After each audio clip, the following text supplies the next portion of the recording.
The arrangement of the Quran is one of many reasons why Muslims believe that it could only have come from God. In fact, modern research has discovered a remarkable structure in the Quran known as ring composition.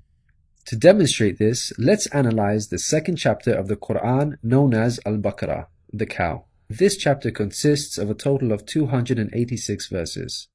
The entire chapter can be divided into 9 groups based on theme. The first group of verses talk about faith and unbelief. This mirrors the theme of the last group of verses. The second group covers God's creation and knowledge. This again mirrors the second to the last group's theme. The third group discusses the law given to the Israelites, which mirrors the giving of law to the Muslims in the 7th group. The fourth group relates to the test of Abraham, a mirror of the test of Muslims in the 6th group.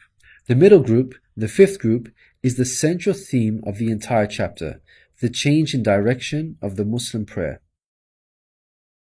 We have made you believers a middle nation, so that you may bear witness to the truth before others. We only made the direction the one you used to face in order to distinguish those who follow the messenger from those who turn on their heels. This turning point was the change in direction of the daily prayers from Jerusalem to Mecca, which represented a big test for the believers. We find the mention of this important turning point in exactly the middle of the chapter, the 143rd verse. Moreover, this verse even contains the word middle. Together these 9 groups form a giant ring composition. As you can see, ring composition is structured as a sort of circle, with the central meaning placed at the center. You can think of it in terms of a mirror. So ring composition is the equivalent of putting a mirror in the middle. What is mentioned in the first half will be reflected in the second half. Things can be taken a step further. If we examine these 9 groups, we find that they each contain sub-ring compositions. So what we have is rings within rings. For example, here is the 8th group with the theme of God's creation and knowledge. We can see that the beginning and the end both have the themes of giving and charity, and the central theme of God's power and knowledge is placed in the middle. Things can be taken further still. This sub-ring contains yet another ring within itself. This is the 255th verse known as Ayat al-Kursi, the verse of the throne. Just like the chapter which contains it, the verse of the throne can be divided into 9 groups based on theme. The first and 9th parts each mention God's personal names. The 2nd and 8th parts both state that God never tires.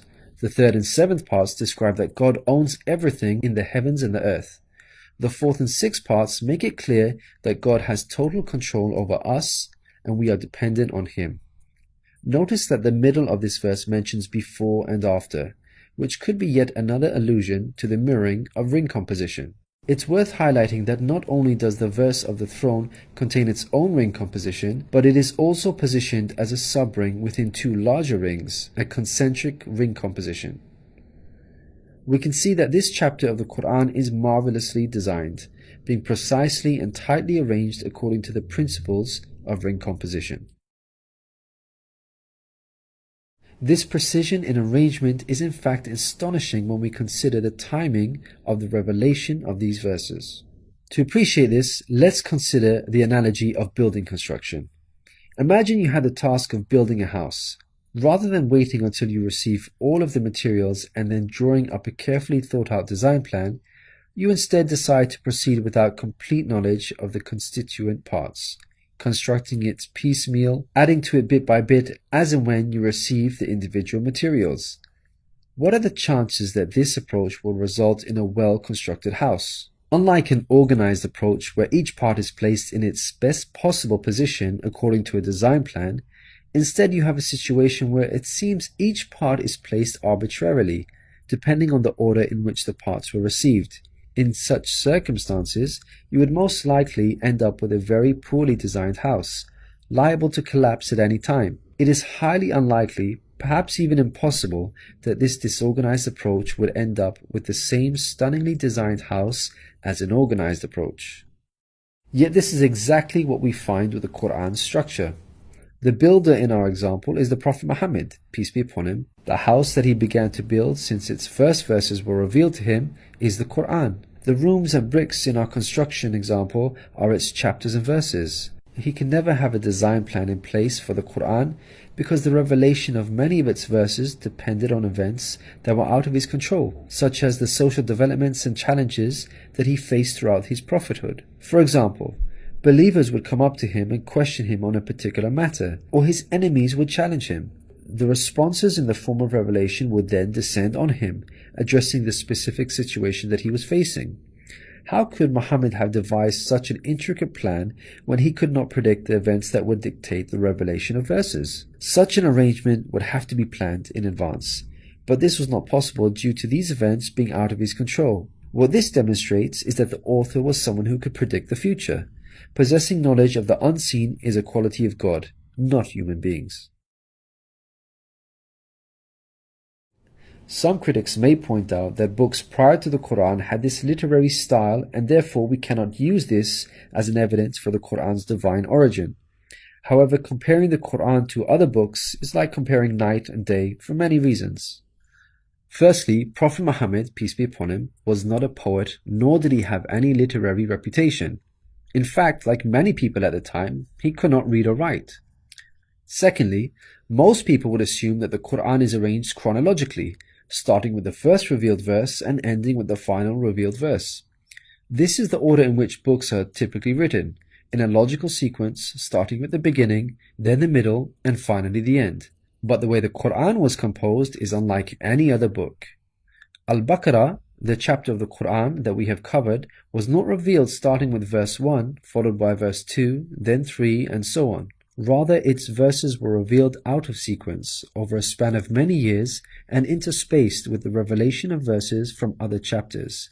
The Quran's unusual manner of revelation makes implementing ring composition much more difficult than conventional books. Thirdly, conventional books follow an editorial process by undergoing multiple stages of editing, which allows the author to gradually refine the text over time. However, the Quran did not undergo an editorial process. Prophet Muhammad, peace be upon him, would place the verses in their positions as soon as they were revealed to him. With each new verse, he would not go off and review what had been previously revealed to see where he can position them in order to maintain a ring structure. Rather, spontaneous revelation was immediately followed by the placement of the verse, its position fixed. When we look at the history of the Quran's compilation, there is not a single instance of a verse being moved around in order to make it fit a ring composition. Fourthly, achieving ring composition in conventional books is much more feasible as the author has complete control over the content, allowing them to plan their structure ahead of time.